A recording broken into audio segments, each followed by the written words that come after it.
Oh my God, lesbians learning applicable skills to get back at their exes. Where do the quiet gays? Where are the quiet gays supposed to go? Oh my God, how are you? How was your trip? How are you feeling? All the things. My trip was incredible. I'm still a little sicky. I felt better for a couple days and then I went to work and work kicked my little butt. But yeah. Oh, do you have the weekend off? Yeah. So my girlfriend's fostering a dog for the weekend.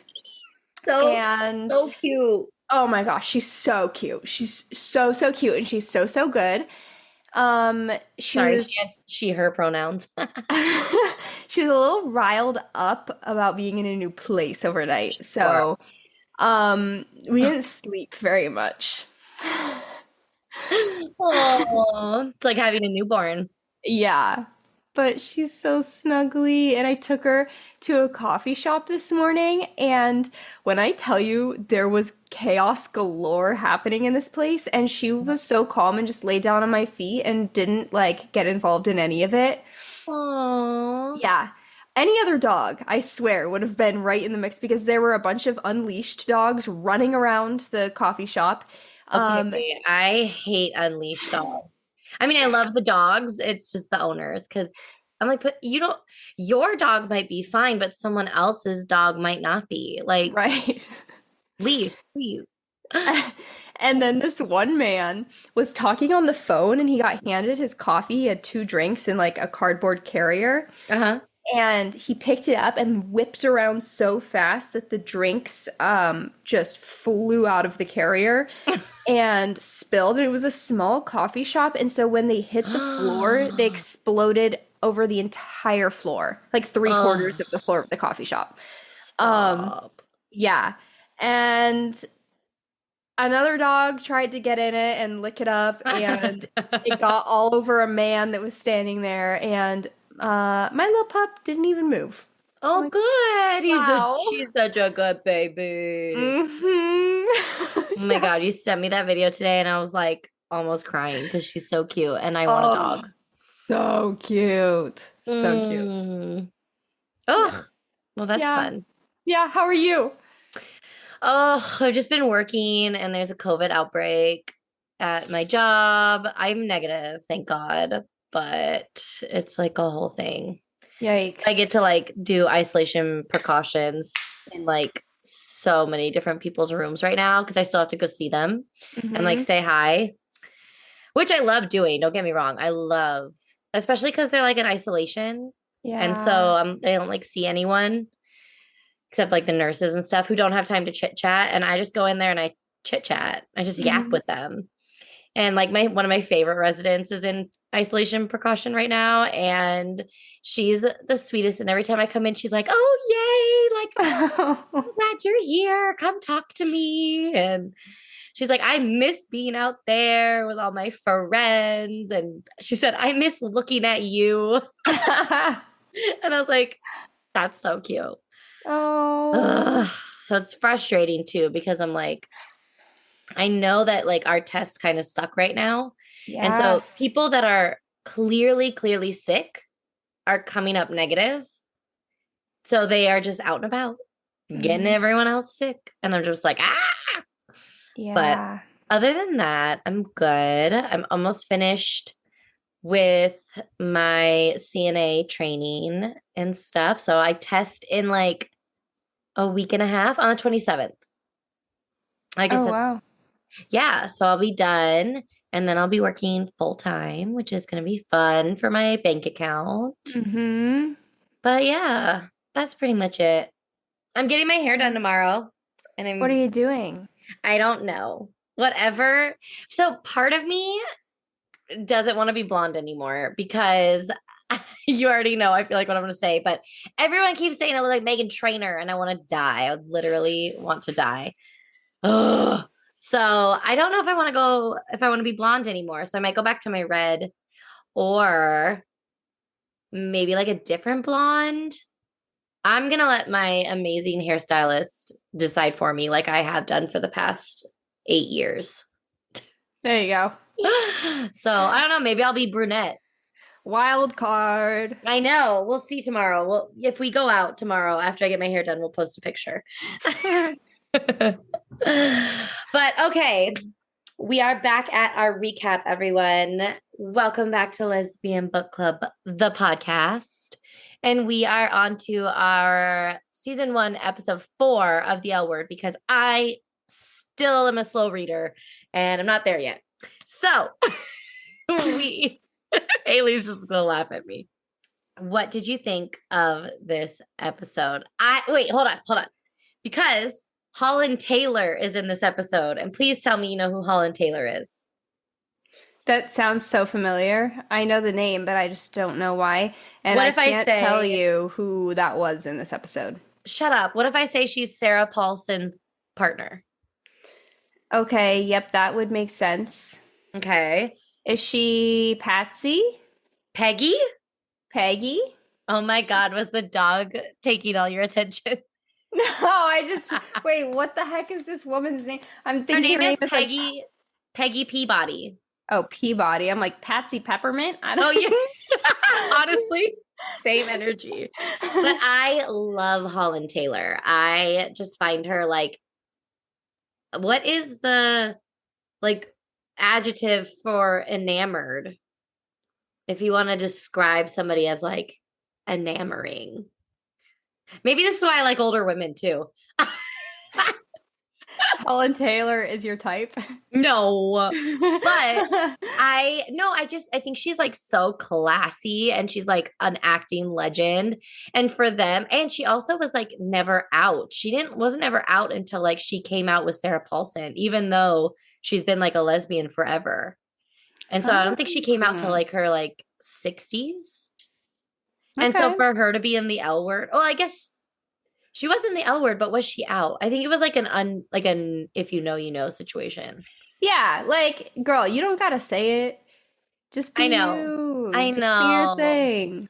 I know. And so, yeah, I low key forgot that she was in this, but then I didn't because there's another character. Her Peggy Peabody's daughter becomes a long-term character on the show. Okay. So I was really excited that she was in it. And this is actually one of my episodes that like I can remember and talk about, specifically the Bette storyline. I just like it so much, especially like being somebody who really loves art, the whole art storyline with Bette and like being so taken with like a photo or with a piece of art. I don't know. For some reason, it just like seared in my brain and I love it. Yeah, that was a really nice moment. I know. It's like yesterday. Say it. Whatever you were going to say it. Last night, I was an emotional disaster. Oh. I cried 3 different times. So I haven't watched The Bear. Oh my God. I love The Bear. So yeah, that's what everyone's been saying. And my girlfriend's been watching The Bear. And so we watched whatever episode she was on. Yeah. And I like have no context for this. It's like the middle of the show, whatever. And I sobbed 3 different times in the episode. Like, could not get it together. And we get done with it, and she's like, so what about that hit you so hard? Oh, that's such a sweet question. And then we go up to walk the dog, and there were snails on the roof. Oh, that's going to make you cry, isn't it? Mm-hmm. So, first I took a 1-minute-long video of a snail, and then about 5 minutes later, we're walking and I hear a crunch. No. Yeah, and instantly I start sobbing. Just on the ground, like literally on the sidewalk on the ground, sobbing in the dark. What part of your cycle are you on? I'm not bleeding. Okay. Well, welcome to my life of tears. Yeah, no, seriously. I was literally on the ground on the sidewalk in the dark, sobbing. Oh, and it took me Haylie. so long. Luckily, Mr. Snail survived. I did chip his shell. I feel so terrible about it, but He he survived? he was okay. Yeah, his snail or his shell was like intact. It just had like a chip in it. Um, That's crazy. I know, really sturdy shell that this guy has. But Okay. so when I finally got myself together enough to like stand up and remember that I had surroundings, I looked over and she is sitting on the sidewalk with the dog next to her waiting for me to be done. I was just gonna say, what was she doing during it? Well, good. And she was Yeah. like, okay, well, you ready to go home? Oh my God. It was residual the bear crying though. Well, I'd only cried once at the bear at that point, and then we took a break to take the dog potty and then came back and I cried 2 more times at the bear. Oh my God, Haylie. Oh, I have so much empathy for you in that because, like, I, again, am a crier. So I'm like, yeah, I get it. It would just send you, and it's okay. Then you cry and then you're done and you feel better. Yeah. Oh, Yeah, I was down over the edge. So yeah, then the episode of the bear gets done and I was like, I can't handle another one. We're done. yeah, no. Like, turn on the L word. I know I won't cry at that right now. Right now. Yeah, and I did not. I didn't cry Good job, in this Haylie. episode. Thank you. No, I don't think I did either. Okay, well, let's get into it. So we open up with what I put in my notes as the artist opening. And there's a woman, we don't know who she is. She's taking a nude photos, not like nudes, but like actual artistic photos of this woman. And we find out a lot more about this context later, but it's just like a really cool opening, I thought, because it leaves you going with like, what the heck? How is this going to be like involved? I don't know. That's what I always thought. Yeah, especially because once she takes the photo, she starts kissing on this woman, like on her naked body, and then goes down and is Mhm. out of frame. And I'm like, oh, that's not a typical photographer model relationship. Exactly. Oh yeah. At first I was like, I don't know how I feel about this. Yeah, I got scared. And then later on, I was like, oh, okay. Okay. And the funny thing about that is at the time, I don't think people got that feeling. I only think now, like hindsight, that we're like, oh, maybe this is wrong. But it does seem like these two had a consensual relationship. So Yeah. we'll just leave it at that. Yeah. Okay. And then we go to back to our main characters, and Alice and Gabby obviously had a sleepover, and I literally hate Gabby so much. But Alice also, like, get it together. Stop being like vagina struck. She defends Gabby so hard. Yeah, Gabby's just like the worst. I don't have anything else to say about her. Well, she opens this thing with, Alice, didn't you set the alarm? Oh my Like, God. yes, you snoozed it. Like, girl, it's not my fault. You're gonna be late to work. And then Get your shit Alice, together. she still apologizes for it. Yeah, and then Alice is like, she's changed, she's happier. Meanwhile, Gabby's like, I have to go to my piece of shit work. Blah, blah, blah, blah. Yeah, and I'm like, that's not a happy person to me. No. And honestly, it is miserable to spend your time around someone that is just like chronically unhappy Yeah. and for sure. like hates everything. Mm-hmm. And that kind of seems to be Gabby. Yeah, and Gabby's just like a fuckboy too, because we find out that Shane saw her with this girl Nadia, like making out. I'm like, I don't know if they had like a conversation, Gabby and Alice, but Alice seems to be under the impression that Gabby wouldn't be like seeing other people. Alice and Shane and Bette and Tina, they all meet up. Is there anyone else there? Is Dana there when they meet up at the coffee shop? I can't remember if Dana was there.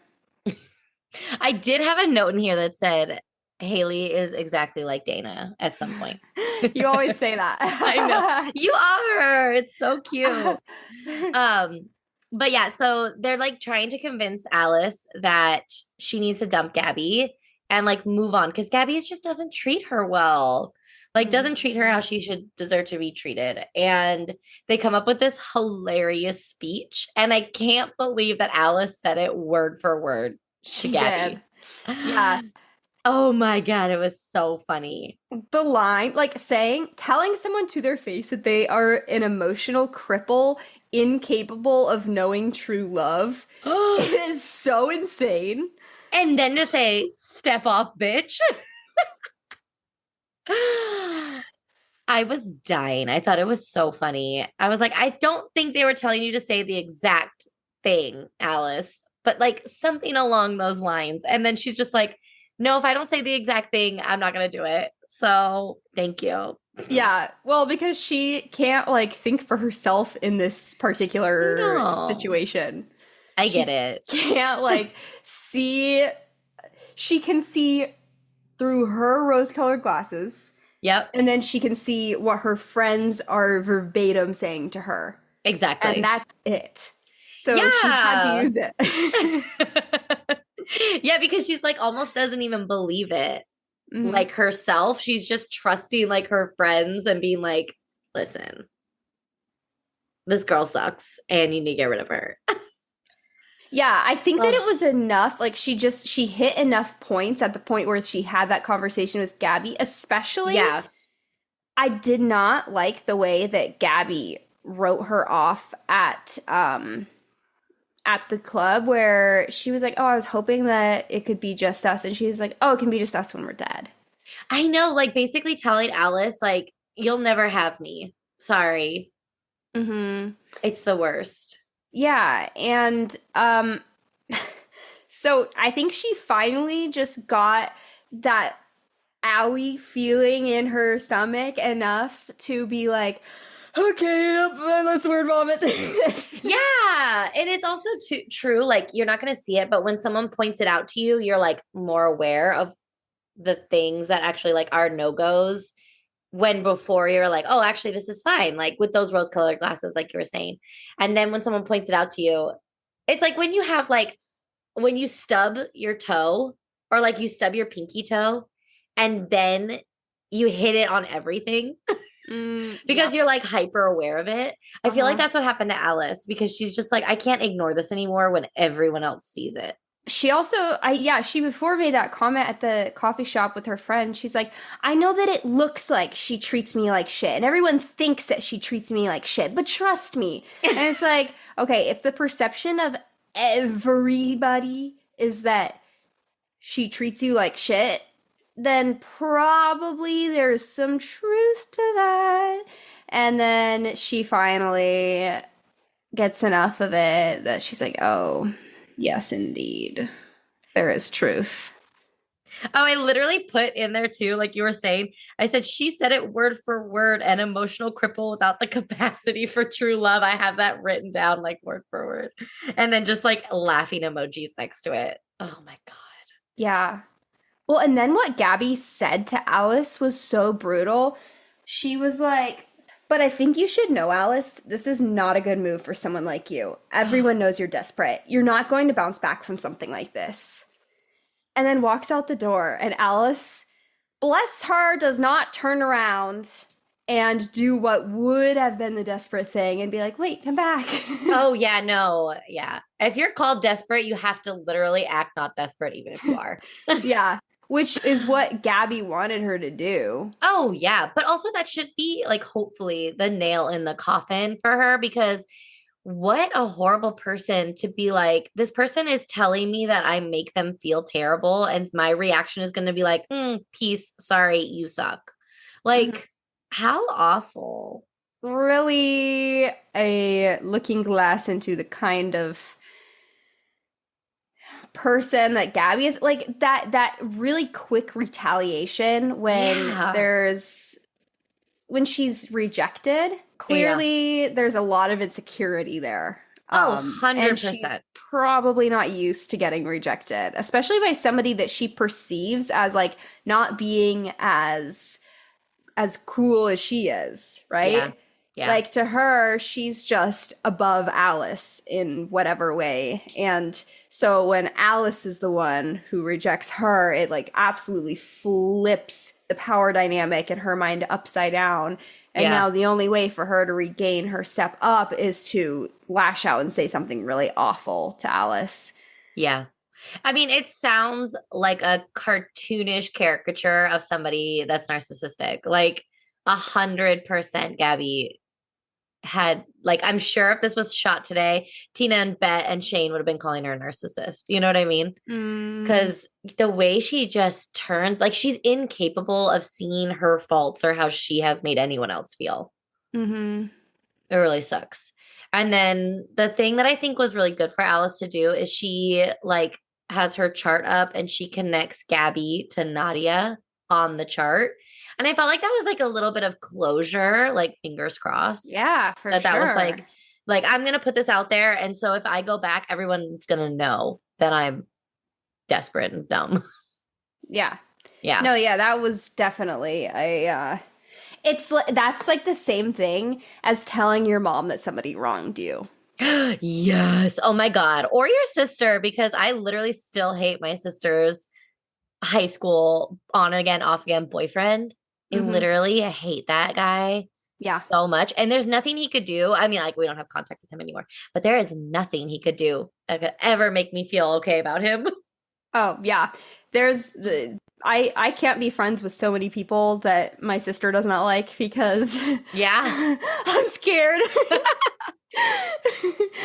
um But one thing that shifts us into another storyline, I think, is Gabby and Nadia bring in one of the posters of Shane. And Alice has a very clear facial reaction to this. And I think that this was also one of her moments of being like, oh, maybe I don't like Gabby that much because she's making fun of my friend. Yeah. What did she say about Shane? I don't remember. Well, she just said like, "Oh, looks like Shane fucked with the wrong crazy bitch." Oh, yeah, yeah, yeah. But they were all laughing. Her I like know. Gabby and her friends, and that Alice was not laughing, and she had this look on her face that she was kind of like, "Oh my gosh." Yeah. And Shane is obviously her best friend, and Shane is a really, really, really good friend, and she was a really good friend in the previous episodes that we've talked about, and she was Yeah. such a good friend in this episode to Alice, telling her about Gabby and Nadia, and also just being there to talk to Alice about Gabby. Yeah. But also, she was a really good friend to Marina and Jenny by when Alice was kind of pestering Shane for information about Marina and Jenny. She was like, sorry, can't tell you. Yeah. You know, that's her Yeah. best friend. And she's like, I think you're right. I think you're right with the like extra nails in the coffin for Gabby because they're saying complete opposite things about like not opposite things like directly, but like it's an opposite person thing. And Alice has to pick, yeah, right? Like, and not that Shane was forcing her to pick, but it's just kind of like a moral thing where it's like, I can't be around this person if they're going to be like this. So, yeah. yeah. So then Lacey and Shane, oh dear God. The re-entanglement was torturous It to was so bad, watch. right? Let me pull Yeah. up. I gotta pull up my. Okay. I just typed in Lacey and Shane encounter. Oh, so Shane confronts Lacey about the flyers. And Lacey is like trying to be all hard. She's like, yeah, I learned Photoshop. And I literally typed, oh my God, lesbians learning applicable skills to get back at their exes. And I was like, that's pretty canon because you got to get back somehow. And look, she learned Photoshop. She's probably going to use that. True. But I thought that was so funny because it just like dates the show so much. Like I learned Photoshop and it didn't even look like Photoshop. It looked like bad word art and like a scanner. Yeah. Lacey has severe abandonment issues. I know. And I mean, she literally says it.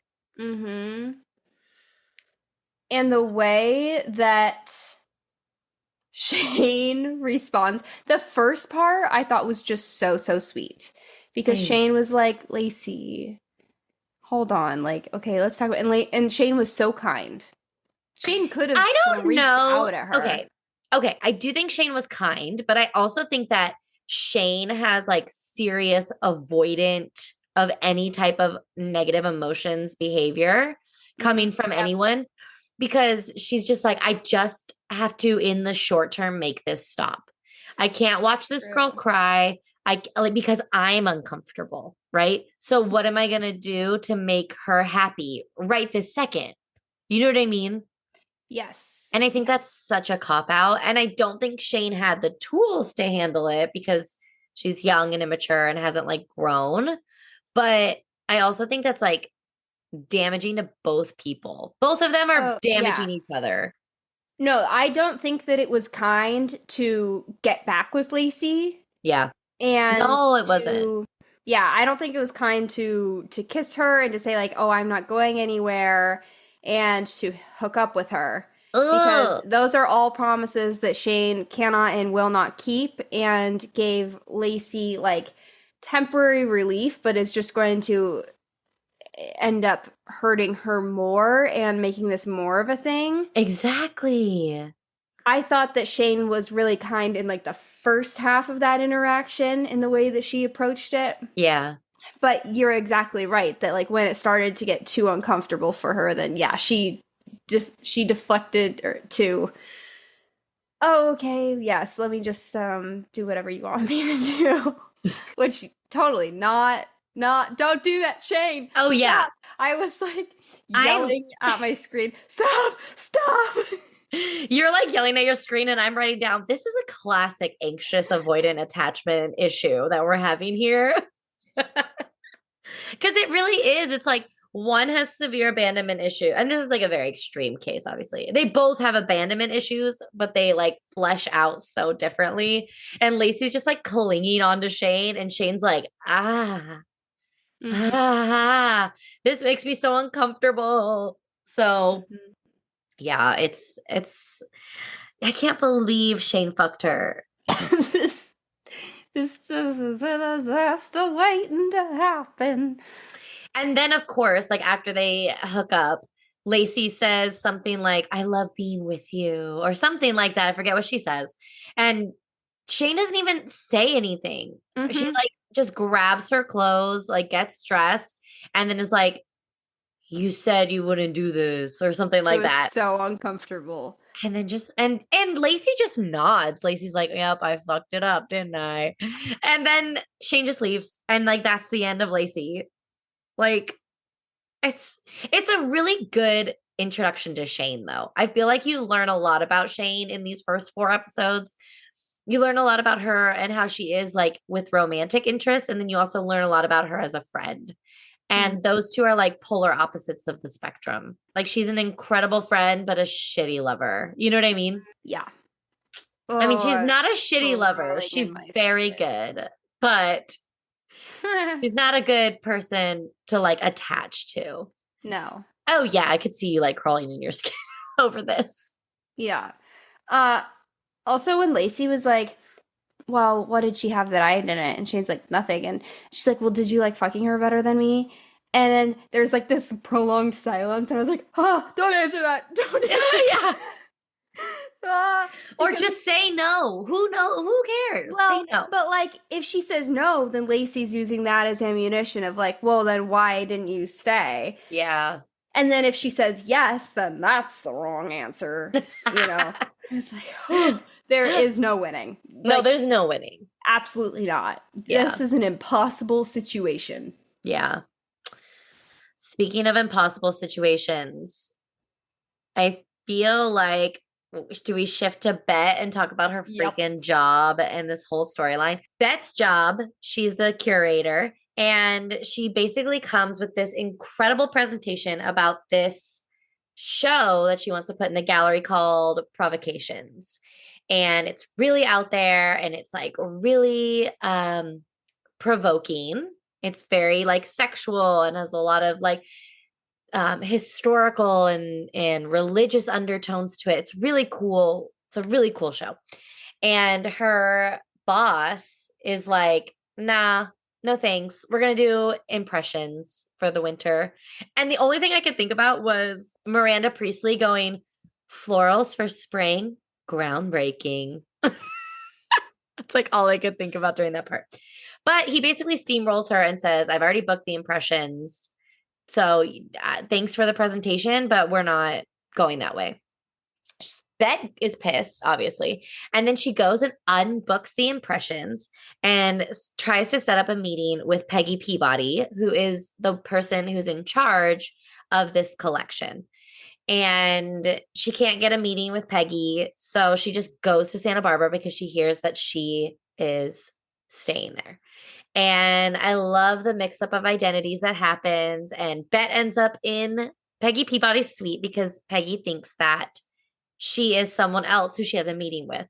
But while she's in the room, Peggy checks her messages and is like, that lady canceled. And she's like, so who the hell are you? And Bette's like, oh, I'm Bette Porter. I'm the museum director or the museum curator for the CAC. And like Peggy's like kind of rude. She's kind of like, oh yeah, that like minuscule, tiny little museum in LA. She's like, well, yeah, but Provocations could like put us on the map. And they just go through this whole thing. And Peggy's basically like, sorry, I can't do it. But they start talking about Kandinsky. And then they start talking about, lo and behold, the artist whose name escapes me from the beginning of the show. And that is how that is all rolled up together. And they have this beautiful experience. And Peggy Peabody apparently has been on an art buying spree and has spent like $6 million. And she has bought that photo that artist that we saw take in the beginning. And we find out that this artist has been photographing the same woman for like almost 2 decades, I want to say, if not more. 12 years. 12 years. Thank you. I thought it was 17 for some reason, but 12 years. And I love what Bette said, because she said, you know, just the art of looking at someone for like 12 years. I don't know. There's a reason I'm in love with Bette, and I'm going to say it every episode, but I just love her. I love the way she sees the world. She's like a romantic at heart. She's going to be horrible, but she is a romantic. Okay. I'm convincing myself of this person. But anyway, she ends up not getting the show, but we are introduced to Peggy Peabody, who becomes a character in the show. So let's talk about it. What stood out to you? What did you think as a first-time viewer of this situation? I was really frustrated for Bette because, first of all, they hire her to do a specific job. And they have her put all of this time and effort into setting up meetings and putting together this presentation and having this like conference meeting to give the presentation and all of this, and listen to the entire thing. And then at the end, they're like, oh, that's great and all, but we're just going to do the same exact thing that we've done for like 5 or 6 years in a row because that's safe. Right. And they hired her to switch it up and like change the direction of the museum.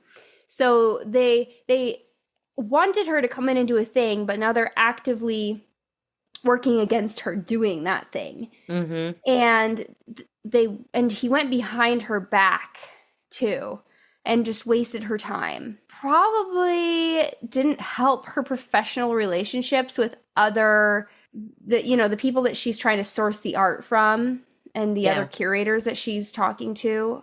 And he really undermined her like authority. And she even was like, well, why am I here then? What did you hire me for? If you're just going to book the things, that's literally my job. Yeah. It's really frustrating. So frustrating. He made her really small. Mm-hmm. And you do not make Bette Porter small. You just can't. Like, she's just too big of a personality. It pissed me off. You don't put baby in a corner. That's right. That's my baby. But yeah, I just really felt for her. Then I also was like, okay, yeah, Bette, when she just took the initiative and had that fire under her ass to be like, screw it, I'm canceling Impressions in Winter and I'm gonna go try and get it myself. And like, what a risk. Oh my God. Risk. That could make her lose her job. That could ruin her reputation in her entire like career field. And also, what a huge risk to drive to Santa Barbara and show up where Patty Peabody. Peggy. What the hell is her name? Peggy. Where Peggy Peabody is staying, and then follow her into her room. Like, holy smokes. What nerve. But also, I have to say that when Bette had that fire under her ass, Tina thought she was so hot. Tina, when I was like, I know that feeling. I'm a mix of Alice and Tina, but I know that feeling when like your partner is like gung ho on something. It's so attractive. Oh my God. You could say Tina so much about that. Tina was an art wag. Oh my God. Yes. Oh. She's like, go baby. Yeah, she's like, yes, baby. You didn't talk to me at all about leaving or just ditching me, but you know what? It's fine. But oh my God, no. I literally was like, Tina is so turned on right now as Bette's leaving. It was so funny. That's something that I really like about Laurel Holloman is how she played this character, how she played Tina. I feel like she just fully committed and was like, okay, this is who I am. And I feel like they're like similar. Well, I feel like Laurel Holloman is so similar to her character. I don't think that Jennifer Beals is similar to Bette, but anyway, so they go up to the hotel room and I wrote down a quote where Holland Taylor was like, oh, you're the lesbian museum director. I was a lesbian in 1974. That's all I needed. Mm-hmm. And the thing that gets Peggy on Bette's side and like, is that Bette cracks a joke and says, oh, that's what we call a has-been. And Peggy like pauses for a really long time and then just starts laughing and is like, want a drink? Mm-hmm. I was like, that's what I'm saying. I love Holland Taylor just is incredible. She's so good. Yeah, I love that. It was so good. Okay, I love Mrs. Peabody. Before she knew... There you go. Call her Mrs. Peabody so you don't forget her first name. Yeah. Before she knew who Bette was, and she was just going on and on about Jose, her helper guy, and about how he's in love, so she sent him to go be in love for a day at the sea because... she thinks that all lovers should see the sea. I think people in love should see the sea, is what she says. And I'm like, oh, I love this old woman. And then she calls for him 2 minutes later. She's like, Jose. And Bette's like, I think he has the night off. Yeah, I think he's at sea. Oh, yeah. But... oh my gosh. And then they are just so funny together talking. Oh my gosh, yeah.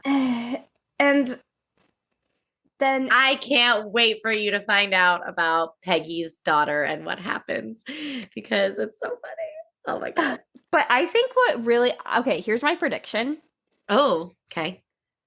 I feel like, okay, Bette asked Mrs. Peabody for provocations to go to the CAC. Mm-hmm. And she said, no, I can't undermine this woman like that. Like, I hired her to do a job. That wouldn't feel good. Which is so ironic considering what just happened to Bette.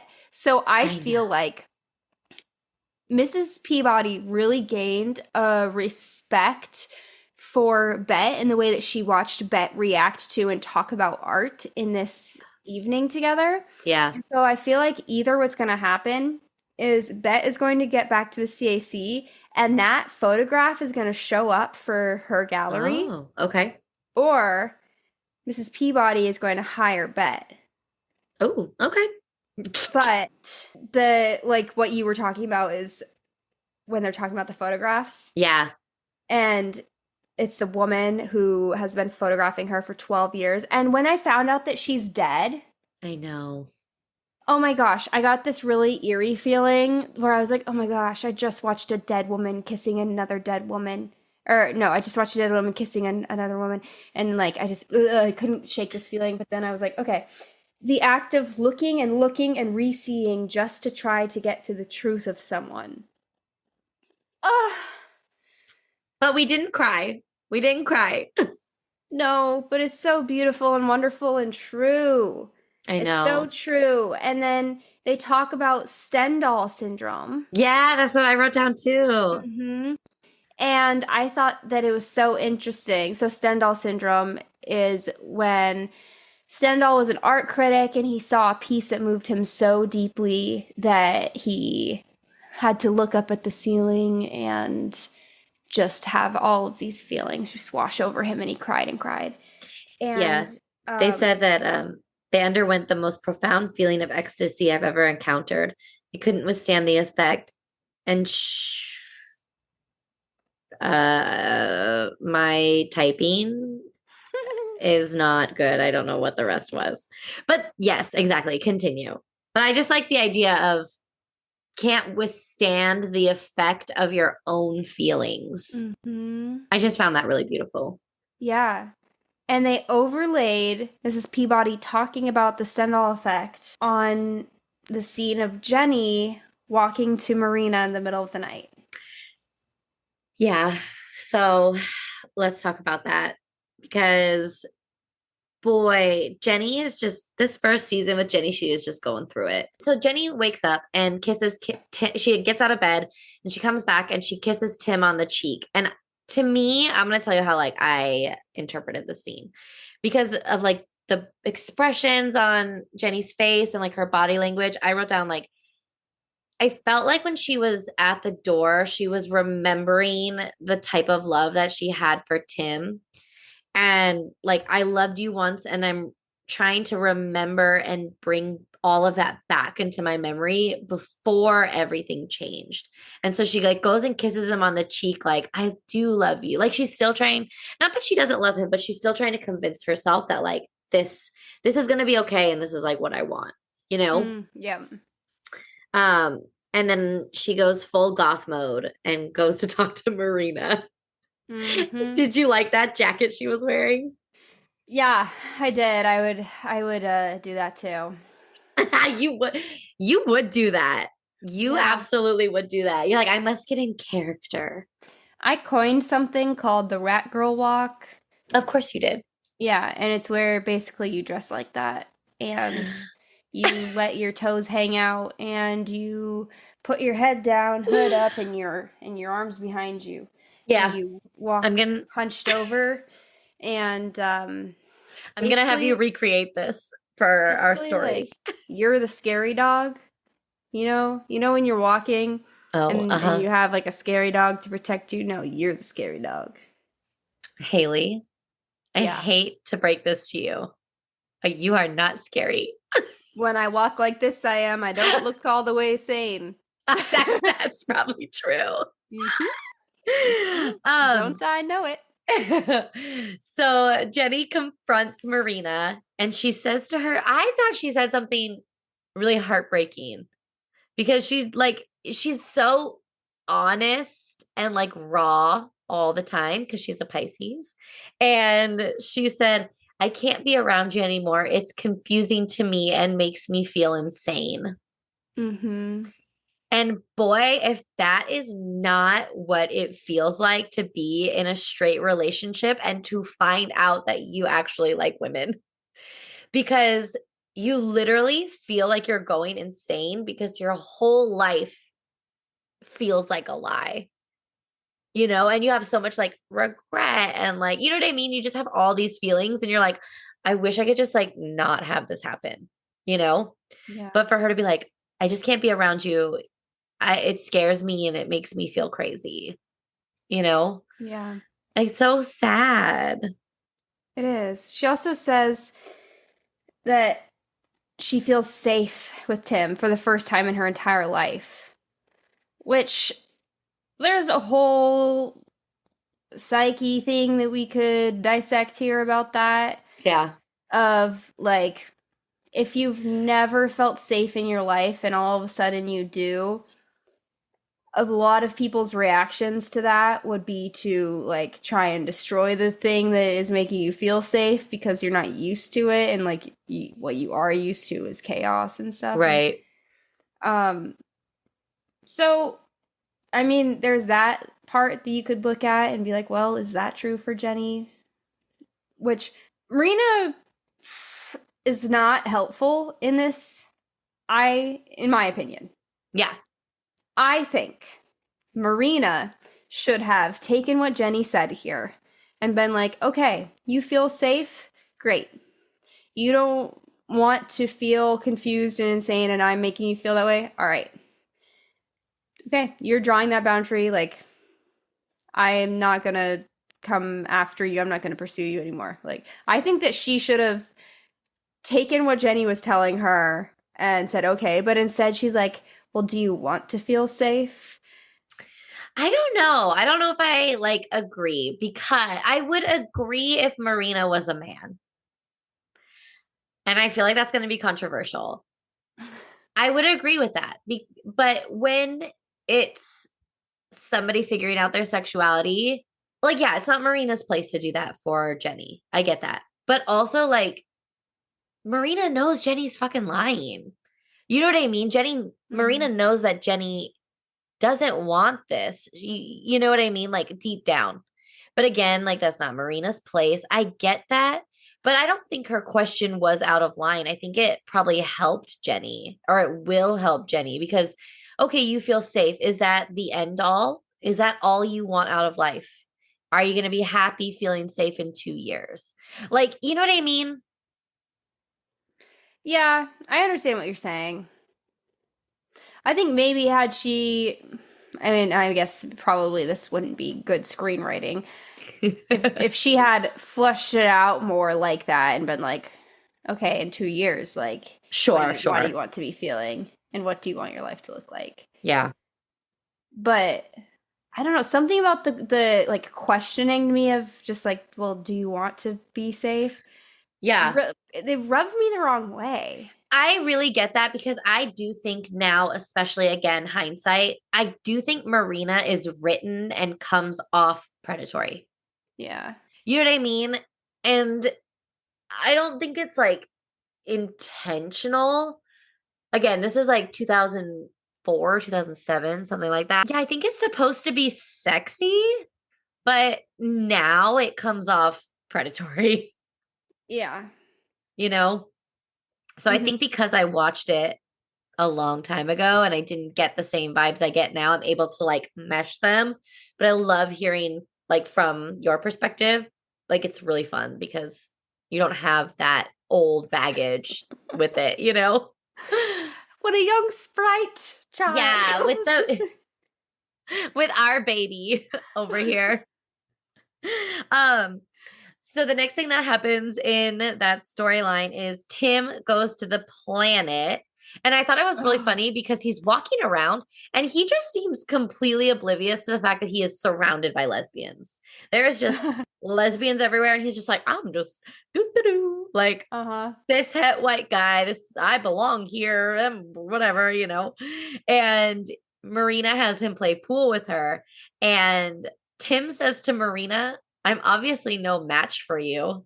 And like, the level of like codedness here. And he has no idea. No clue at all. He's just like, no, you're just like, I can't beat you. And we're all sitting here going, oh, is this foreshadowing? That's a crazy thing to say, given what we know about the fact that she's fucking his girlfriend. So that was crazy. And while they're playing, Tim's phone rings. And it's Jenny calling. And Jenny is so whack. That's a terrible word. It's like from the 80s, but there is no other word I can use but to describe this girl because Tim's like, oh, hey, Marina, can you answer it? And she answers it with like her soft, sultry, sexy voice. And Jenny's like, what? Where's Tim? It's like, oh, Tim can't come to the phone right now. He's playing pool or whatever. And she just hangs up. She's so pissed. Mm-hmm. Oh my God. Yeah. Well, especially because she just had this conversation with Marina of like, get out of my life. I cannot be around you. And then she calls her fiance, and that woman answers the phone. And Which, she's like, what? Can I not get away? it has to be so hard for that sucks. Mm-hmm. That does suck because you're like, I'm trying to not think about you. I'm trying to move on, and you're in a space that I would have never thought you would be. Mm-hmm. And it's not even her fault. Like, it's not even Marina's fault. You know what I mean? Oh. Yeah, because what was Marina supposed to do? Be like, oh, actually, Jenny doesn't want me to talk to her because that would have opened like a whole can of worms. Right, because Tim's under the impression that Jenny and Marina are like besties. Yeah. Well, until Jenny was like, I just don't like her at the party at the last episode. True. Maybe Tim should have known not to ask Marina to answer the phone then. But he was very oblivious. He seems like an oblivious dude. He also looked drunk. Oh, maybe. I didn't even think about that aspect. Mm-hmm. Probably. So Jenny shows up at the planet, and Bette and Tina are there, and Kit is there, and is Alice there? I don't know. I don't think Alice comes into play here, but Jenny shows up at the planet, and what she sees when she sees Tim and Marina is she thinks they're flirting, which is like crazy to me because Marina is gay. Like, I don't understand why Jenny would think that Marina would flirt with Tim, but girl just passes out. She can't handle it. It's like the Stendhal syndrome, but for a Pisces who's very confused. Mm-hmm. And she faints, and I really hated that part because Tim comes in and just like I said, he plays knight in shining armor, and Jenny is playing damsel in distress.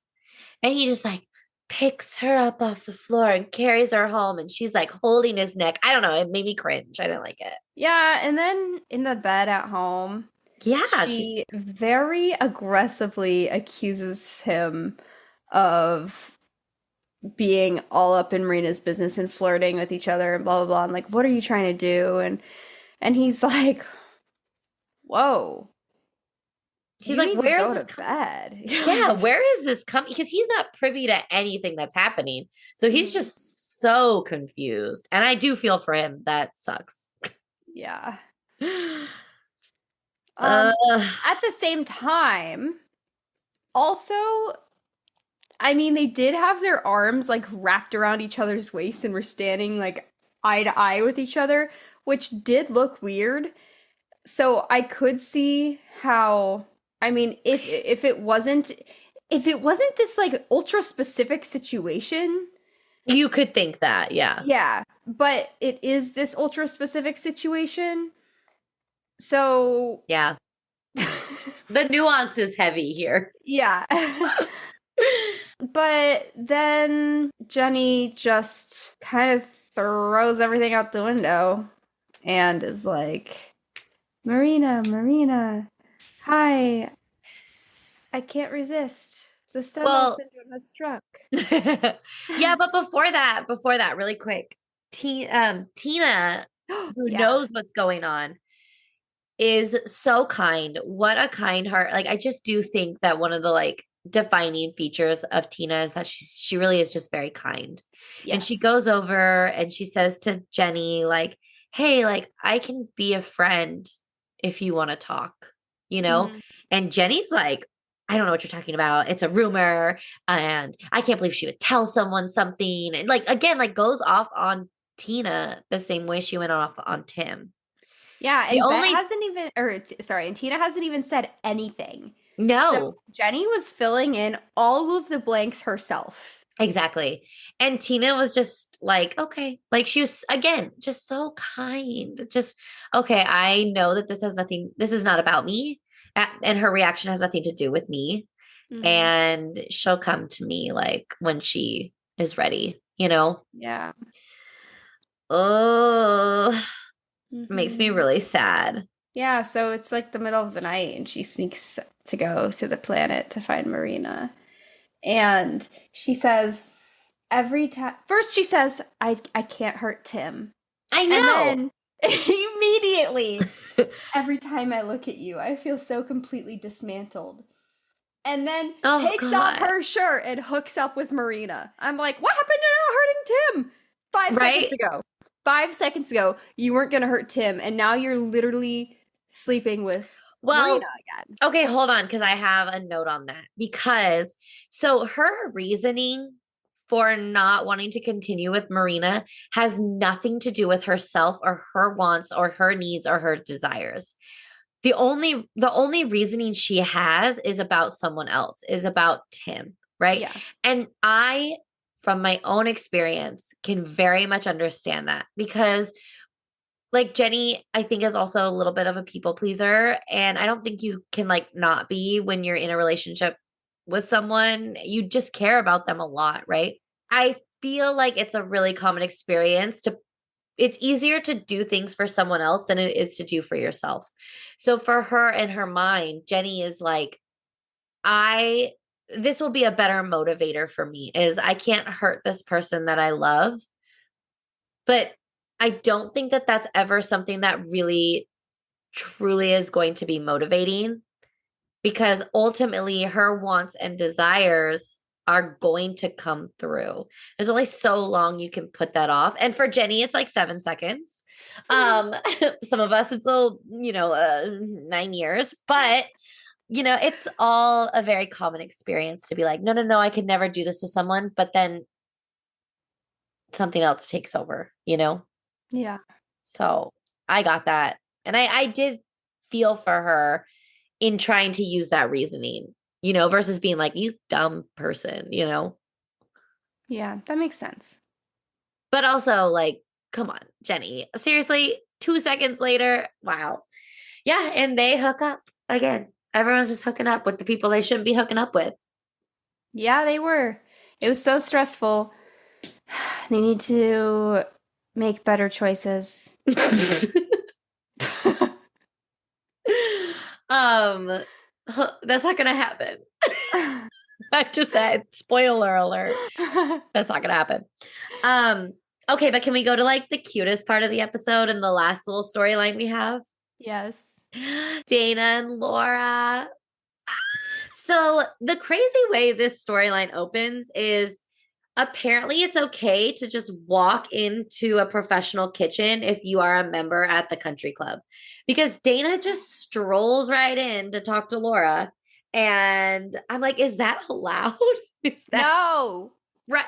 The foodborne illnesses and all the bacteria she's bringing in there. And I'm just like, ah. And yeah, Lara cuts her finger. And also, I'm like, Lara is not a good chef because she had bandages on every single finger, which means they were all fresh. And I was like, you must not be a good chef because how is that possible? And then Lara's so cute. She says, oh, like, do you want to kiss and make it better?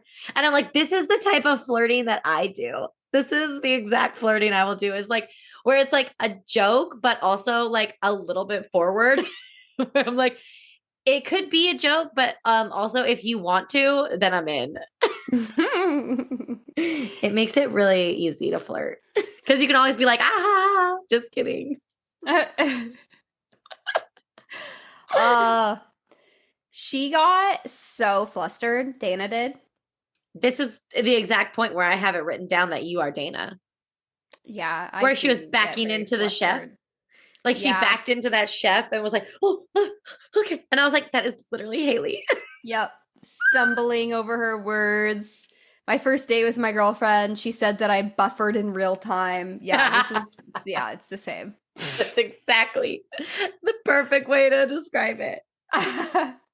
Oh my gosh. So they make a date for Thursday. And it's so cute when the group is teaching Alice to stand up for herself, they're also like trying to help Dana pick out what she's gonna wear for the date. And she's like, I was just like gonna wear this like cute sundress. And they're all like, don't do that. That is so bad. That's cringy. Don't wear the sundress. Lo and behold, Dana goes to pick up Lara, and what is she wearing? A sundress. A cute little sundress, and she feels so awkward. Mm-hmm. And Dana's like, no. Like I was gonna wear that, and my friends made me feel like crazy for wanting to wear that. And Lara's like, should I go change? And Dana goes, no, you look beautiful. And I wanted to cry. And then Dana was can't believe those words just came out of her mouth and started buffering in real time. And Laura's like, I can fix this. And just kisses her. Yep. And it's so cute. And I'm like a full on Dana and Laura stan. I really like that Dana was willing to ask Lara out in public and go on a public date with her. She did say though, like, oh, what if someone sees us? Yes. And Alice was like, oh, one person recognizes you and now you think you're whatever, right? But yeah, I do give props to Dana. Good for her. It's really hard to watch these episodes again because I know like A, what ends up happening, and like B, that fallout, because I don't want to tell you what happens. But I love Lara. I think she's wonderful. She was sweet. And I love her Christina Aguilera striped hair, like with the like blocky, chunky highlights. She doesn't like it. I'm not gonna lie. You I didn't didn't like her hair. Listen, you didn't go through that period. You didn't live the Christina Aguilera streaky highlight period. It's okay. True. I didn't. I did. And I loved it. My favorite music video of Christina Aguilera's is Come On Over. And she has like the same hair as Lara. It's like red with like the blonde. I love it. I know. It doesn't look good now. I wouldn't do it now. I always wonder, like, people are doing the blonde money pieces and stuff. I know. And everyone is like, wow, that's so cute now. But I wonder if that's going to end up being one of those things that in 10 years we're like, ew. Ew. I think it's going to be. I definitely think it is. Probably. Never die. I've never touched my hair. One, because I'm scared of damaging it, but two, because I'm like, oh my gosh. You do have great hair. So quickly. Thank you. So quickly, I'm going to see pictures from a couple years ago and I'm going to be like, what was that? Listen, I started dyeing my hair in 7th grade and I think I started by going like black. So I have been every single color. I am an avid hair colorer, but I do take really good care of it. So like I do hair masks and I try and add moisture and whatnot. But yeah, I can really mess up your hair. Yeah. Mostly bleaching. You could do like go a little darker and not fuck it up. I rebelled once in high school. And I went with a couple of my friends that were in the year above me. Okay. And they could drive. And so I got in their car with them and we went to the hair salon. And it was behind the grocery store and the bar. And we got $6 pink hair extensions to support breast cancer awareness. And it was like the little tiny one iron-in piece, like one streak. And I got in my hair and I came home and I was like, oh, I'm such a bad bitch. And my mom was like, oh, what did you do? I'm like, it'll fall out in 2 to 4 weeks. Don't worry about it, Mom. Don't look. You don't see it. Yeah. That's hilarious. And then the other crazy thing I did to my hair is one summer, I went through like a real hippie phase where I would not brush my hair. I had so much jewelry on all the time. I wore like patterns. And anyway, during this phase, I had beads in my hair, like in one section. I had a hair wrap and beads in it and Oh stuff. my And it God. was like on the underneath of my head. But Okay. it was in for too long and it turned into a dread. Uh-huh. So I, little me, little old me had a singular dread on the back of my hair. And that took so long to get out and it was so painful. And after that, I was like, okay, I guess I'll brush my hair. Yeah. Yeah. Ow. I Oh, had to that's take it awful. out for basketball season so that I didn't get a bead impounded into my skull. Oh yeah, that was probably really smart. Yeah. I'm sorry you went through that. I felt really in touch with myself. I feel like I don't know how to respond to that. I need to see a picture of this jewelry dread phase you went through. I was 15 years old So not long ago. a decade ago. Okay, but it was almost 2 decades ago when I was 15, which it was 17 years, which brings us full circle to the beginning where I thought it was 17 years. That woman photographed the other woman. Okay, whose storyline are you most excited to see going forward? Oh, I am just dying to know what happens about Bette's art show Okay, you'll like it. and Mrs. Peppermint Patty. Yes. And Mrs. Peppermint Patty's daughter, who I'm just gonna tell you her name. Her name is Helena. I was born in Helena. Oh my God. Okay, here's the thing. I love Helena. I think she's like a like hot British kind of meaner version of Bette. She's British, but her mom wasn't British, was she? I think maybe her dad was. She has some kind of accent. Hmm. So Okay. they'll explain it, I think. Okay. Or they'll just let it lay. Yeah, maybe they just hired a random British actor and was like, this is what you get. She's so pretty. She reminds me, she's kind of a cross between Marina and Bette, Oh, you've brought this girl up before. probably. I really like Helena. She's not, I wouldn't say no, but she's not my type. But she's a little too femme for me. Hold on, I'm gonna show you a picture. We forgot to say that Kit was drinking. Oh, I know. I had it in my notes and I forgot. Oh, she looks like Megan Fox, sorta. Kind of. Hold on. Oh, A that's a good more one. square, a more square Megan Fox. Yeah. She's like Courtney Cox and Megan Fox. Yes. Oh my God, that's perfect. That's a great description. Thanks. Yeah, that's really good. Coxy Foxy. Coxy Foxy. That's amazing. I wonder if they've come up with that. Yes, Kit was drinking at the Planet and Tina tells Bette about it and Bette just like rolls her eyes and they leave. But it's a really good foreshadowing of maybe some things to come because we already know that Kit's an addict. So and she was going through her amendments. That's not what it's called. amends. You were right. Amends. Yeah. She's going through, and like the amendments of the United States of America. No, she was going through her amends Yes.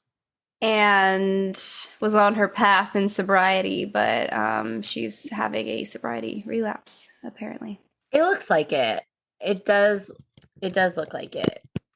Part of me wants to believe that like maybe it wasn't alcohol. Maybe it was like, like when people at clubs who are sober want to look like they're drinking, but it was a beer bottle.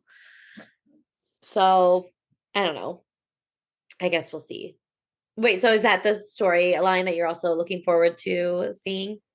No, I just forgot to say it earlier. And I was like, oh. I was just gonna let it pass, but I'm glad you brought it up. I did have like those were my two notes was Kit's drinking at the Planet and Tina tells Bette. Yeah, I'm excited. I'm excited to see what happens with Bette's art show. Okay. And that's like my main thing. And honestly, I'm really here for like the wholesome Shane and Alice friendship. And yeah. I would like to see what Alice's healing journey looks like and how she overcomes being told that she's desperate and not going to recover from this. Like, girl, how do you respond? Do you rise up or do you sink down? Let's see. I love that. Yeah, Alice, I love that you have already pegged Alice and Shane's like wholesome friendship because that's like the basis of Generation Q. Mm. And also like they host a podcast together. They are like best friends in real life too. Really? Yeah. Don't listen to it because I Aw. think they talk about the L word a lot. Okay, I won't. But yeah, they host a podcast together. They've always been just very good friends, even in real life. I think that's probably why you notice like all the chemistry that they have. Probably. So, okay, guys. Once we stop recording, I have to tell you who asked to be on our podcast. Shut the front door. Okay, we're stopping right now because I have to know. We love you guys. Bye, guys.